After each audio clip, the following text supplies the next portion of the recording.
Early morning in a poor household in Caracas. Julio Ramirez's grandsons are getting ready for school. Their mothers live and work outside the Venezuelan capital. The separation has been tough on the family, but the best schools are in the city. So after raising her 7 children, Julia now looks after the next generation too. The small apartment they share was provided through a government housing program set up by left-wing President Hugo Chavez. Nearly 400 families have been rehoused in this block. Chavez, a colorful socialist, promised to focus on poverty and social needs. He has provided hundreds of new schools in poor areas, and his election has changed the lives of thousands of people like Julia. They're grateful for being helped, and they support his presidency because they look upon him as one of their own. Por eso mismo, porque como ya él bien lo dice, él es pobre, él ha sido de He la was born in the lower clase classes. baja, y entonces él se ha dado cuenta He cómo se ha, himself o sea, que lo ha lived in vivido en carne poverty. propia lo que es He la has lived in pobreza, poverty pues vamos a himself decirlo así. because his family Él lo ha was really vivido en carne poor. propia porque ellos son de familia, tengo entendido que son de familia muy, His mother was eran a muy teacher, humildes, su mamá era maestra, and his father inclusive, was a su teacher papá as creo que well. también, no sé cómo era la cosa.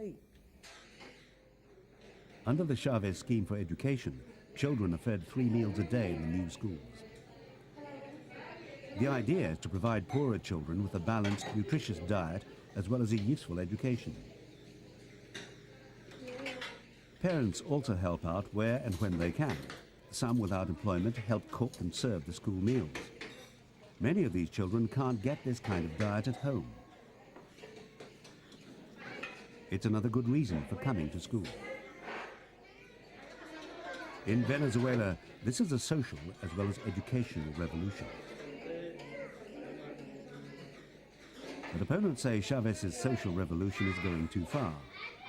They don't want malnourished children, but they say Chavez's policies are dividing the country on class lines, restricting freedom and putting too much power into government hands. Many believe the economy is suffering because of his programs. Even left-wing critics say there must be better ways of providing good education. Chavez's so-called Bolivarian system, named after the country's founder Simon Bolivar, is intended to encompass a broad approach to a child's upbringing, not just academic lessons in the classroom. Hundreds of additional teachers have been trained for the schools. Here in Petare, most of the staff are new. They and their children seem happy with the system, and there appears to be a direct link between eating well and studying hard. Bueno, sencillamente que el niño que no tenía que comer venía a la Before, escuela, some children pasaba didn't su have anything to jornada eat. en la They came to institución school and sin spent comer all y day por without supuesto ese any niño food. tenía un bajo rendimiento, As a mientras que el que consequence, tenía their con qué learning comer skills were low in adquirió comparison un to poco those más that de were fed rendimiento porque properly. estaba bien alimentado. Mientras que ahora todos comen Nowadays, all igual the porque es children un eat the proyecto same para because todos this is los a project niños for all y todos children. comen por They all igual eat the y hay same un and we have mayor better learning rendimiento a standards. nivel escolar. Opposition to Chavez is strong. Opponents have organized strikes and demonstrations and consistently demanded his resignation. More than 30 people died of police gunshot wounds in the past few months before the security forces were restrained.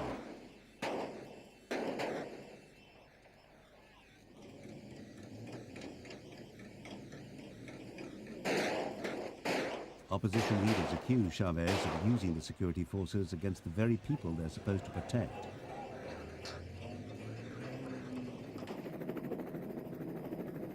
The opposition targeted Venezuela's main source of income. Oil brings in the majority of the country's export earnings. The United States is the best customer. Oil provides half of the government's income. So when oil industry managers forced to strike, finances were hit hard. They started working again after 8 weeks as the opposition tried a more political attack. But thousands of workers have since been dismissed.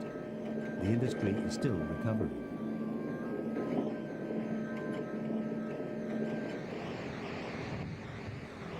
Historically, Venezuela has been among South America's more stable democracies and one of the continent's most important economies. But Venezuelans have seen their economy plummet and their currency shrink. Unemployment is high and rising. Chavez's right-wing critics say it's because of his socialist approach to economics, which is wrong in principle and flawed in practice. A mediation mission headed by the Organization of American States has been trying to resolve Venezuela's inner turmoil. Peace proposals have been presented by former US President Jimmy Carter. But Venezuela is still suffering. We hope if we find a solution, a negotiated solution, all sides, both sides, will try to heal the wounds. And they have the will. We have a lot of norms in the agreement that may help to that. And I think, well, we will keep working with that idea that we realize and we really know that the wounds are such that if we don't try to heal them, even the electoral solution can be derailed because of that. 85% of Venezuelans live in poverty. Many of them eke out an existence in shanty towns, the most infamous, sprawled over the hillsides around Caracas. Most people here voted for Hugo Chavez, hoping to see an end to their struggles. But many of those in employment with a regular income don't like to see too much of their taxes going to people who do not work. Employees at factories like this joined strikes as part of the anti-Chavez demonstrations. This business was closed for 8 weeks. It produces car batteries, most of them exported across Latin America and to the United States. Its boss, Silvano Geneli, is also president of Venezuela's Business Association. He believes the country's problems will be resolved eventually, but it will take time.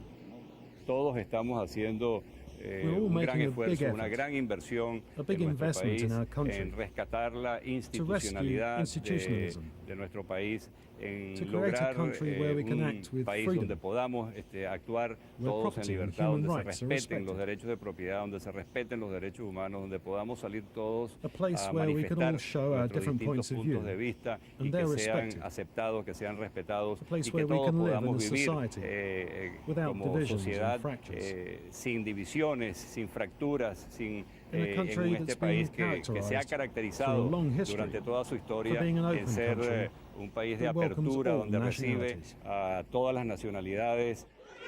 Chavez's stated desire to improve the lives of Venezuelans is admirable, but the social and economic costs of his policies are disputed, and that's what's brought Venezuela to a difficult and dangerous crossroads.